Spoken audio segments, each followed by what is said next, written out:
ನಮಸ್ಕಾರ ಎಲ್ಲರಿಗೂ, welcome to simple fashion tech channel. ಇವತ್ತು ನಾನು ಸ್ಲೀವ್ಸ್ ಡಿಸೈನ್ ಹೇಳ್ಕೊಡ್ತಾ ಇದ್ದೀನಿ. ನೀವೇನಾದರೂ ಮೊದಲು ಬಾರಿ ವಿಸಿಟ್ ಮಾಡಿದರೆ ಚಾನಲ್ನ ಸಬ್ಸ್ಕ್ರೈಬ್ ಮಾಡ್ಕೊಂಡು ನೋಡಿ, ಹಾಗೆ ಲೈಕ್, ಶೇರ್, ಕಮೆಂಟ್ ಮಾಡಿ. ಇಲ್ಲಿ ಸ್ಲೀವ್ಸ್ ಮಾರ್ಕ್ ಮಾಡ್ತಾ ಇದ್ದೀನಿ. ಸ್ಲೀವ್ಸ್ ಲೆಂತ್ 12.5 ಇಂಚ್, ಆಮೇಲೆ ಡೌನಿಂಗ್ 3 ಇಂಚ್ ಮಾರ್ಕ್ ಮಾಡಿದ್ದೀನಿ. ಇಲ್ಲಿ ಆರ್ಮೋಲ್ ರೌಂಡ್ 10 ಇಂಚ್ ತೊಗೊಂಡಿದ್ದೀನಿ. ಇಲ್ಲಿ ನಿಮ್ಮ ಆರ್ಮೋಲ್ ರೌಂಡ್ ಎಷ್ಟಿರುತ್ತೋ ಅದಕ್ಕಿಂತನೂ 2 ಇಂಚ್ ಇಲ್ಲಾರ 3 ಇಂಚ್ ಎಕ್ಸ್ಟ್ರಾ ತೊಗೋಬೇಕು. ಇಲ್ಲಿ ಸ್ಲೀವ್ಸ್ ರೌಂಡ್ ನಾನು 7 ಇಂಚ್ಗೆ ಮಾರ್ಕ್ ಮಾಡ್ತಾ ಇದ್ದೀನಿ. ಆಮೇಲೆ ಈ 2 ಪಾಯಿಂಟನ್ನು ನಾನು ಕ್ರಾಸಲ್ಲಿ ಗೆರೆ ಎಳ್ಕೊಂಡು ಕೂಡಿಸ್ಕೋತಾ ಇದ್ದೀನಿ. ಇದು ಸ್ಲೀವ್ಸ್ ಡಿಸೈನ್, ಕುರ್ತಿ ಡಿಸೈನು ನಾನು ನಾಳೆ ವಿಡಿಯೋದಲ್ಲಿ ಹಾಕ್ತೀನಿ. ಈಗ ಶೇಪ್ ಹಾಕೋತಾ ಇದ್ದೀನಿ. ಸ್ಲೀವ್ಸ್ ಇದು ಬ್ಯಾಕ್ ಆರ್ಮೋಲ್ ಶೇಪ್. ಈಗ ಮಾರ್ಕಿನ ಮೇಲೆ ಕಟ್ ಮಾಡ್ಕೋತಾ ಇದ್ದೀನಿ. ಫ್ರಂಟ್ ಆರ್ಮಲ್ ಶೇಪನ್ನು ಆಮೇಲೆ ಕಟ್ ಮಾಡ್ಕೊಳ್ಳೋಣ. ಈಗ ಫ್ರಂಟ್ ಆರ್ಮಲ್ ಶೇಪನ್ನು ಕಟ್ ಮಾಡೋಕ್ಕಿಂತ ಮೊದಲು ಫ್ಯಾಬ್ರಿಕನ್ನು ಉಲ್ಟಾ ಸೈಡ್ ಇಲ್ಲಾರ ಸೀದಾ ಸೈಡ್ ಒಳಗಡೆ ಇರಬೇಕು. ಈಗ ಫ್ರಂಟ್ ಆರ್ಮಲ್ ಶೇಪನ್ನು ಹಾಕೋತಾ ಇದ್ದೀನಿ. ಫ್ರಂಟ್ ಆರ್ಮಲ್ ಶೇಪ್ ಬ್ಯಾಕ್ ಆರ್ಮಲ್ ಶೇಪ್ಗಿಂತ ಅರ್ಧ ಇಂಚು ಕಡಿಮೆ ಇರುತ್ತೆ. ಈಗ ಡಿಸೈನ್ ಸಲುವಾಗಿ ನಾನೊಂದು ಸ್ಟ್ರಿಪ್ಪನ್ನು ತೊಗೊಂಡಿದ್ದೀನಿ. ಸ್ಟ್ರಿಪ್ ಲೆಂತು 3.5 ಇಂಚ್ ಇದೆ, ಆಮೇಲೆ ವಿಡ್ತು 7 ಇಂಚ್ ಇದೆ.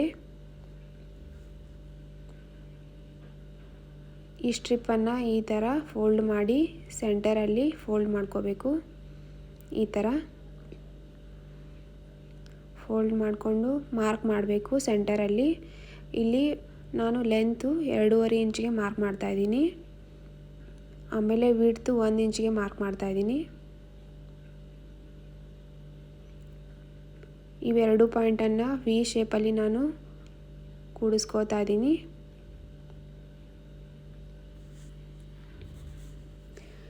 ಎರಡು ಸೈಡು ಮಾರ್ಕ್ ಮಾಡಬೇಕು, ಯಾಕಂದರೆ ಸ್ಟಿಚ್ ಮಾಡೋ ಮುಂದೆ ಕರೆಕ್ಟಾಗಿ ಬರುತ್ತೆ. ಈ ವಿಡಿಯೋದಲ್ಲಿ ಸ್ಲೀವ್ ಡಿಸೈನ್ ಅಷ್ಟೇ ತೋರಿಸಿದ್ದೀನಿ. ಮುಂದಿನ ವಿಡಿಯೋದಲ್ಲಿ ಇದೇ ಫ್ಯಾಬ್ರಿಕ್ನ ಕುರ್ತಿ ಡಿಸೈನ್ ತೋರಿಸ್ತೀನಿ. ಈಗ ಸ್ಲೀವ್ಸನ್ನು ನಾನು ಉಲ್ಟಾ ಇಟ್ಕೊಂಡಿದ್ದೀನಿ.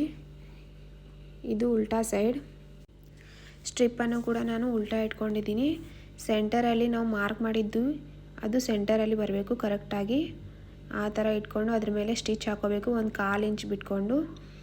ಆಮೇಲೆ ಇಲ್ಲಿ ವಿ ಶೇಪಲ್ಲಿ ಕಾರ್ನರ್ ಎಲ್ಲ ನೋಡಿಕೊಂಡು ನೀಟಾಗಿ ಹಾಕೋಬೇಕು ಸ್ಟಿಚ್ಚನ್ನು. ನಾನು ಸ್ಟಿಚ್ ಹಾಕೋತಾ ಇದ್ದೀನಿ.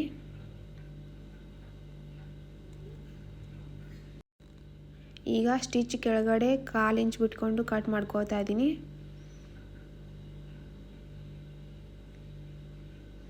ಸ್ವಲ್ಪ ಅಲ್ಲಲ್ಲಿಗೆ ಕಟ್ ಹಾಕೋತಾ ಇದ್ದೀನಿ, ನೀಟಾಗಿ ಹೊಳುತ್ತೆ. ಈಗ ಅದನ್ನು ಸೀದಾ ಸೈಡಲ್ಲಿ ಹೊಳಿಸ್ಕೋತಾ ಇದ್ದೀನಿ.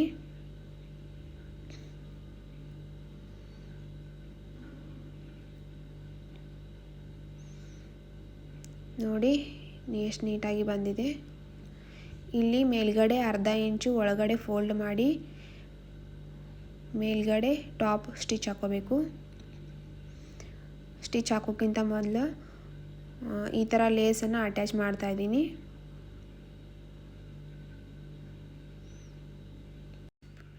ಈ ಥರ ಲೇಸನ್ನು ನೀಟಾಗಿ ಅಟ್ಯಾಚ್ ಮಾಡ್ಕೋಬೇಕು ಸ್ಟಿಚ್ ಹಾಕೊತ.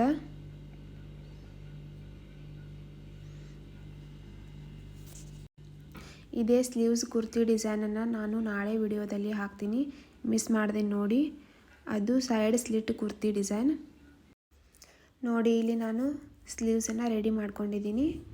ನಾನು 2 ಸ್ಲೀವ್ಸನ್ನು ರೆಡಿ ಮಾಡ್ಕೊಂಡಿದ್ದೀನಿ ನೋಡಿ. ಇಲ್ಲಿ ಸ್ಲೀವ್ ಡಿಸೈನ್ ಯಾವ ಥರ ಅನ್ನಿಸ್ತು ಅಂತ ಕಮೆಂಟ್ ಮಾಡಿ ಹೇಳೋದನ್ನು ಮರಿಬೇಡಿ. Thank you for watching.